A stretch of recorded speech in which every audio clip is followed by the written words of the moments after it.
হয়তো রাজার রাজা। আমার বাবা খুব সাধারণ, রোজ খেটে খাওয়া প্রজা। তোমার জন্য তোমার বাবা সাত পেরে দিতে পারে, আমার বাবা তো হতদরিদ্র, খালি হাতে ঘরে ফেরে। তোমাদের বাবা খুব ফিটফাট, গায়ে স্যুট, হাতে ঘড়ি। আমার বাবাটা কি সোনা গোছালো, মুখ ভরা পাকা দাড়ি। তোমার হাতে নুন পোড়ার ডালও বাবা খায় চেটে বাটি। আমি তো দারুণ রান্না করি, তবু বাবা বলে মোটামুটি। তোমাদের জন্মদিনে বাবা দামি উপহার দেয়, আমার বাবা এত আনবো না, দিনটাই ভুলে যায়। তোমার বাবা হাত ধরিয়ে রাস্তা করায় পার, আমার বাবা নিজেই পারে না, আমি হাত ধরি তার। তোমাদের বাবা তোমাদের হাতে খরচের টাকা দেয়, আমি টিউশন করে মাসোহারা পেলে বাবার ওষুধ কিনতে হয়। তোমার বাবা রাখতেই পারে তোমায় ভীষণ সুখে, আমার বাবাও চেষ্টা করে আগলে রাখতে বুকে। হতে পারে তুমি রাজকন্যাও, আমি হয়তো বা দাসী, তবু দিন শেষে আমি আমার বাবাকে ততটাই ভালোবাসি।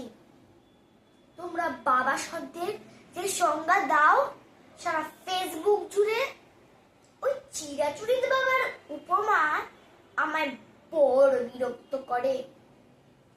আমার বাবা তোমাদের করা ব্যাখ্যার মতন নয়, তাই ওগুলো দেখলে নিজের ওপর বড় অভিমান হয়। তোমাদের বাবা নিজে না খেয়ে তোমাদের মুখে ধরে, এদিকে আমার জন্য তুলে রাখা লিচু বাবা খেয়ে নেয় চুরি করে। বুঝি নিয়ত শত কথা, বড্ড সরল জানো, তাই তেমন জটিল সমাজে ভীষণ বেমানানো। শাসন যদিও করে না তেমন, তবে খুদ খুব ধরে, অথচ বন্ধু মহলে আমার পিছনে আমারই তারিফ করে। আমি নিজেও নাকে বকাঝকা করে, ভুল করলে এক সাথ, আবার কেউ না দিকে আঙুল তুললে আনতে পারি সেই হাত। বাবা পরীক্ষার আগে সংশয় বলে, পাস করবি তো বল, রেজাল্ট বেরোলে ভালো ফল হলে তার চোখেই জল। কিছুই করে না, তবুও সারা দিন ধরে বকে, অথচ যখন সবই বিরূপ ঠিক তখনই পাশে থাকে। যে বলে খালি আমার দ্বারা কিছুই হবে না নাকি, তাকেই আমার সাফল্যে আমি দামামা বাজাতে দেখি। সবচেয়ে বেশি অশান্তি করি যেই লোকটির সাথে, আমার বিয়ের পাকা কথা হলে সেই হাউ মাউ করে কাঁদে, অথচ যখন জিজ্ঞেস করি পারবে থাকতে ছেড়ে, উত্তরে বলে বিদায় হতো, আমি বাজবো হাত পা ঝেড়ে।